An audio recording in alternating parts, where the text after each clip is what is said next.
السلام علیکم پیارے دوستوں، آج کی اس ویڈیو میں ہم آپ کو بتائیں گے کہ کس طرح ہمارے پیارے نبی صلی اللہ علیہ وسلم نے لڑک پن سے جوانی کی عمر میں قدم رکھا اور معاش کے حصول کے لیے کون سی سرگرمیاں اختیار کی اور کہاں کہاں کا سفر کیا۔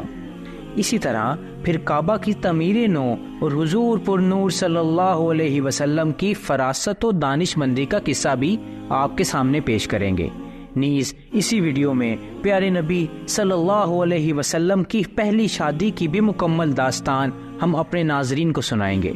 تو ویڈیو کی جانب بڑھنے سے پہلے آپ سب سے گزارش ہے کہ اس چینل کو سبسکرائب کر لیجئے۔ چونکہ مکہ اور اس کے مضافات میں زراعت کا کہیں کوئی وجود نہیں تھا، لہٰذا قریش کی معیشت کا تمام تر انحصار تجارت پر تھا۔ بنو ہاشم کے جد امجد یعنی خود ہاشم کا بھی یہی ذریعہ معاش تھا اور اب ابو طالب کا بھی یہی پیشہ تھا۔ رسول اللہ صلی اللہ علیہ وسلم نے بچپن اور پھر لڑک پن کی منزلیں طے کرنے کے بعد نوجوانی کے مرحلے میں جب قدم رکھا تو آپ نے بھی تجارت کو ہی اپنا ذریعہ معاش بنایا، اور اس دور میں اپنے سرپرست اور مشفق چچا ابو طالب کے ہمراہ آپ نے متعدد تجارتی سفر بھی کیے۔ ان دنوں تجارت کے حوالے سے ہر طرف آپ کے حسن معاملہ، راست بازی اور امانت و دیانت کے چرچے ہونے لگے۔ اپنے اور پرائے، دوست اور دشمن سبھی آپ کو صادق و امین کے لقب سے پکارنے لگے۔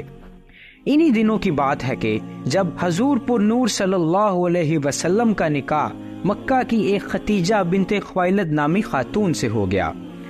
تو دوستوں، اس نکاح کی مکمل تفصیل جاننے سے قبل مناسب ہوگا کہ آپ کو حضرت ختیجہ بنت خویلد کا تعارف بھی کروا دیا جائے۔ دراصل ختیجہ بنت خویلد انتہائی شریف النفس اور صاحب حیثیت خاتون تھی۔ مکہ میں ان کا خاص مقام اور رتبہ تھا، اور قریش کے عوام و خواص سبھی انہیں نہایت عزت و عظمت کی نگاہ سے دیکھتے تھے۔ حضرت ختیجہ رضی اللہ تعالی عنہا کا سلسلہ نسب 5ویں پشت میں رسول اللہ صلی اللہ علیہ وسلم کے خاندان سے جا ملتا ہے۔ وہ بیوہ تھی، اپنی شرافت و نفس، پاکیزگی، اخلاق اور عفت و عصمت کی وجہ سے زمانہ جاہلیت میں بھی لوگ انہیں طاہرہ کے لقب سے پکارا کرتے تھے۔ حضرت ختیجہ رضی اللہ تعالی عنہا کا کاروبار اس قدر وسیع پیمانے پر تھا کہ اہل مکہ کا جب بھی کوئی تجارتی قافلہ روانہ ہوتا تو اس میں اکثریت حضرت ختیجہ کے مال و اسباب سے لدے ہوئے اونٹوں کی ہوتی تھی۔ اپنے کاروباری امور کی انجام دہی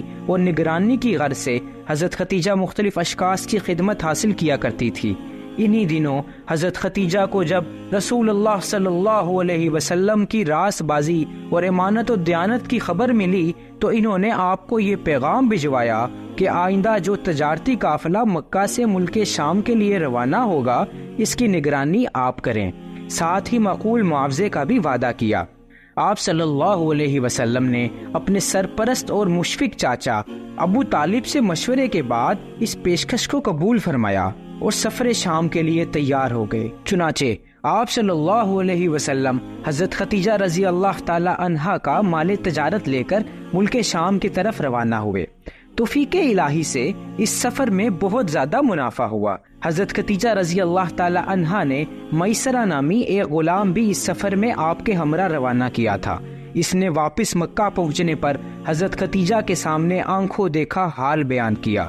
آپ صلی اللہ علیہ وسلم کی راست بازی، معاملہ فہمی، پرہیزگاری، امانت و دیانت، فہم و فراست، حسن تعامل اور دیگر صفات حمیدہ کا تذکرہ کیا۔ یہ سب کچھ حضرت ختیجہ کے لیے انتہائی فرحت و مسرت اور اطمینان کا باعث بنا۔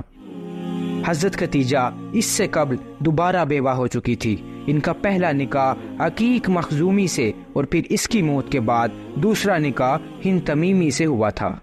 دوسری بار بھی جب وہ بیوہ ہو گئی تو ان کے مقام و مرتبے اور مال و دولت کی وجہ سے بڑے بڑے سرداران قریش متعدد بار انہیں پیغام نکاح بھجوا چکے تھے، لیکن حضرت ختیجہ اپنی ذہانت اور فہم و فراست کی وجہ سے اس حقیقت کو خوب جان چکی تھی کہ ان میں سے کوئی بھی مخلص نہیں ہے، یہ سبھی لوگ لالچی اور محض مال و جمال کے بھوکے ہیں، اس لیے وہ ایسے تمام پیغامات کو رد کر چکی تھی۔ ایسے میں رسول اللہ صلی اللہ علیہ وسلم جب حضرت ختیجہ کا مال تجارت لے کر گئے اور اس سفر میں منافع بہت زیادہ ہوا، اور پھر یہ کہ سفر سے واپسی پر آپ نے حضرت ختیجہ کو اس تجارت کا حساب کتاب پیش کیا اور چپ چاپ چل دیے، حضرت ختیجہ رضی اللہ تعالی عنہا بس سوچتی ہی رہ گئی کہ کس قدر عجیب و غریب ہے یہ نوجوان، کس قدر سچا اور مخلص ہے یہ انسان، کس قدر سچی اور صاف ستھری ہے اس کی تجارت، کتنی معصومیت ہے اس کی ہر ادا میں،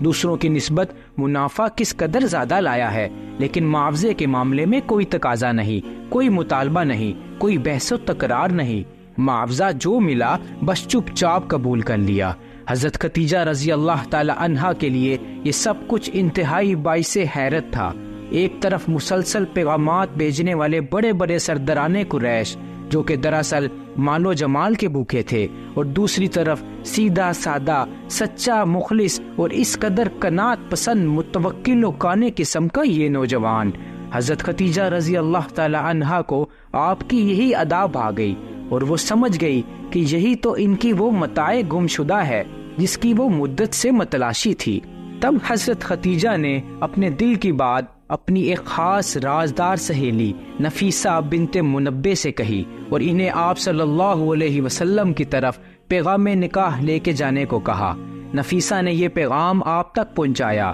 جس پر آپ صلی اللہ علیہ وسلم نے اپنے چچاؤں خصوصاً جناب ابو طالب اور حضرت حمزہ سے مشورہ کیا۔ ان دونوں نے اس رشتے کی تائید کی اور پھر یہ دونوں آپ صلی اللہ علیہ وسلم کی طرف سے اظہار رضامندی کے طور پر حضرت ختیجہ کے چچا عمر بن اسد کے پاس پہنچے اور آپ صلی اللہ علیہ وسلم کی طرف سے رضامندی کی انہیں اطلاع دی، اور یوں آپ صلی اللہ علیہ وسلم اور حضرت ختیجہ رضی اللہ تعالی عنہا اس رشتہ ازواج میں منسلک ہو گئے، اور یہ مبارک ترین رشتہ حضرت ختیجہ رضی اللہ تعالی عنہا کی وفات تک یعنی مسلسل 25 برس تک قائم رہا۔ رسول اللہ صلی اللہ علیہ وسلم کی یہ پہلی شادی تھی، جبکہ حضرت ختیجہ اس سے قبل 2 بار بیوہ ہو چکی تھی۔ اس شادی کے وقت آپ صلی اللہ علیہ وسلم کی عمر مبارک 25 سال جبکہ حضرت ختیجہ کی عمر مبارک 40 سال تھی۔ ام المومنین حضرت ختیجہ رضی اللہ تعالی عنہا کے مقام و رتبے کا اندازہ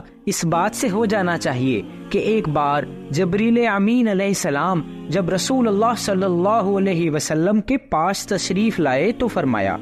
اے اللہ کے رسول صلی اللہ علیہ وسلم، یہ ختیجہ چلی آ رہی ہیں ایک برتن اور کچھ کھانا لیے ہوئے، جب وہ آپ کے پاس آئیں تو آپ انہیں ان کے رب کی طرف سے بھی اور میری طرف سے سلام کہیں، اور انہیں جنت میں ایسے گھر کی خوشخبری بھی سنائیں جو ہیرے کا بنا ہوا ہے، اس گھر میں کوئی شور و شغب ہوگا نہ ہی کوئی تھکاوٹ۔ دوستوں، حقیقت یہ ہے کہ رسول اللہ صلی اللہ علیہ وسلم کے ساتھ اس مبارک رشتہ ازواج میں منسلک ہو جانے کے بعد حضرت ختیجہ رضی اللہ تعالی عنہا 25 برس تک مسلسل آپ صلی اللہ علیہ وسلم کے لیے خلوص و وفا کا پیکر بنی رہی، زندگی بھر آپ کی خدمت و اطاعت، آپ کے ساتھ حسن سلوک اور عزت و احترام کی نادر مثال قائم کی، جبکہ آپ کو بھی حضرت ختیجہ سے بے پناہ محبت تھی۔ آپ نے ان کی زندگی میں اور کوئی نکاح نہیں کیا، اور ان کی وفات کے بعد بھی آپ زندگی بھر انہیں یاد کرتے رہے اور مختلف مواقع پر نہایت بے تابی کے ساتھ ان کا تذکرہ کرتے رہے۔ ایک موقع پر آپ صلی اللہ علیہ وسلم نے حضرت ختیجہ رضی اللہ تعالی عنہا کا تذکرہ ان الفاظ میں فرمایا، ختیجہ نے اس وقت مجھ پر ایمان قبول کیا جب لوگوں نے میرے ساتھ کفر کیا، میری تصدیق کی جب لوگوں نے میرا انکار کیا، اپنے مال کے ذریعے میری مدد کی جب لوگوں نے مجھے محروم کیا، نیز یہ کہ اللہ نے مجھے اولاد بھی انہی سے عطا فرمائی۔ آپ صلی اللہ علیہ وسلم کی تمام اولاد بھی حضرت ختیجہ سے ہی تھی، سوائے ابراہیم کے جو حضرت ماریہ قبطیہ رضی اللہ تعالی عنہا کے بطن سے تھے، جن کی پیدائش بہت بعد میں مدینہ منورہ میں ہوئی۔ تو دوستوں، ہمارے نبی سرور کونین صلی اللہ علیہ وسلم کی مبارک جوانی میں ایک اور نہایت ہی دلچسپ واقعہ پیش آیا، جسے واقعہ تعمیر کعبہ کے نام سے یاد کیا جاتا ہے۔ دراصل ہوا یوں کہ طوفان نوح علیہ السلام کے نتیجے میں کعبۃ اللہ کی عمارت کے نشانات مٹ جانے کے بعد اس کی تعمیر نو کا مقدس فریضہ حضرت ابراہیم علیہ السلام اور ان کے فرزند جلیل حضرت اسماعیل علیہ السلام نے انجام دیا تھا، لیکن وقت گزرنے کے ساتھ ساتھ یہ عمارت کمزور اور مخدوش ہوتی چلی گئی۔ خصوصاً رسول اللہ صلی اللہ علیہ وسلم کی عمر مبارکہ جب 35 برس تھی، یعنی آپ کی بعثت مبارکہ سے 5 سال قبل، مکہ میں ایک زبردست سیلاب آیا جس کے نتیجے میں کافی تباہی ہوئی۔ اسی سیلاب کی وجہ سے ہی کعبۃ اللہ کی عمارت مزید خستہ اور بسیدہ ہو گئی، حتیٰ کہ اس کے منہدم ہو جانے کا خطرہ محسوس ہونے لگا۔ تب اکابر قریش نے غور و فکر اور باہم صلاح و مشورے سے یہ فیصلہ کیا کہ اس سے قبل کہ کسی روز یہ عمارت اچانک گر پڑے اور کسی نقصان کا باعث بنے، اسے خود ہی منہدم کر کے اس کی تعمیر نو کی جائے۔ چنانچہ اس منصوبے کے مطابق کعبہ کی قدیم عمارت کو منہدم کر کے اس کی جگہ نئی عمارت تعمیر کی گئی۔ تعمیر نو کے اس کام میں سرداران قریش کے ہمراہ رسول اللہ صلی اللہ علیہ وسلم نے بھی بنفس نفیس شرکت فرمائی۔ اس موقع پر آپ بھاری پتھر اور دیگر سامان تعمیر خود اٹھاتے رہے، جس کی وجہ سے آپ کے مبارک کندھے زخمی ہو گئے۔ کعبہ شریفہ کی اس تعمیر نو کا یہ کام جب مکمل ہوا تو حجر اسود کو اس کے مقام پر نصب کرنے کا موقع آیا، تو اس موقع پر سخت اختلاف کی نوبت آ گئی، جس کے نتیجے میں بڑی ہی نازک صورتحال پیدا ہو گئی۔ تلواریں نیاموں سے باہر آ گئی اور شدید جنگ کا خطرہ منڈلانے لگا، کیونکہ ہر کسی کی یہ خواہش تھی کہ حجر اسود کو اٹھا کر اس کے مقام پر نصب کرنے کا یہ عظیم شرف اور اعزاز اسی کو نصیب ہو۔ آخر باہمی مشاورت کے بعد یہ طے کیا گیا کہ کل صبح سب سے پہلے حرم شریف میں جو کوئی داخل ہوگا وہی اس بارے میں کچھ فیصلہ کرے گا، اور اس کا فیصلہ بھی سب کو قبول کرنا ہوگا۔ چنانچہ دوسرے روز صبح صبح لوگوں نے یہ منظر دیکھا کہ سب سے پہلے رسول اللہ صلی اللہ علیہ وسلم حرم میں داخل ہو رہے ہیں۔ آپ کو آتا دیکھ کر ان لوگوں کی خوشی کی انتہا نہ رہی، اور وہ سب فرت مسرت سے یک زبان ہو کر پکار اٹھے، اتاکم الامین، اتاکم الامین، یعنی کہ امین آ گئے، امین آ گئے۔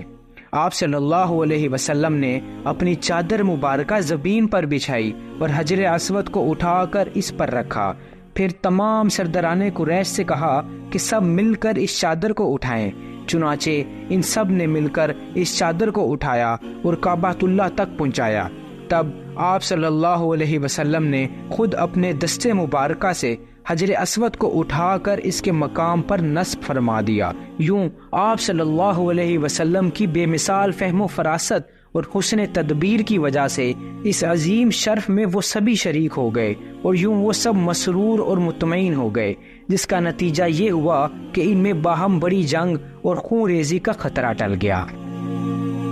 تو پیارے دوستوں، اگر آپ مزید ایسی ویڈیوز سے مستفید ہونا چاہتے ہیں تو ہمارے اس چینل ایمانولوجی کو سبسکرائب کریں۔ تب تک کے لیے خدا حافظ۔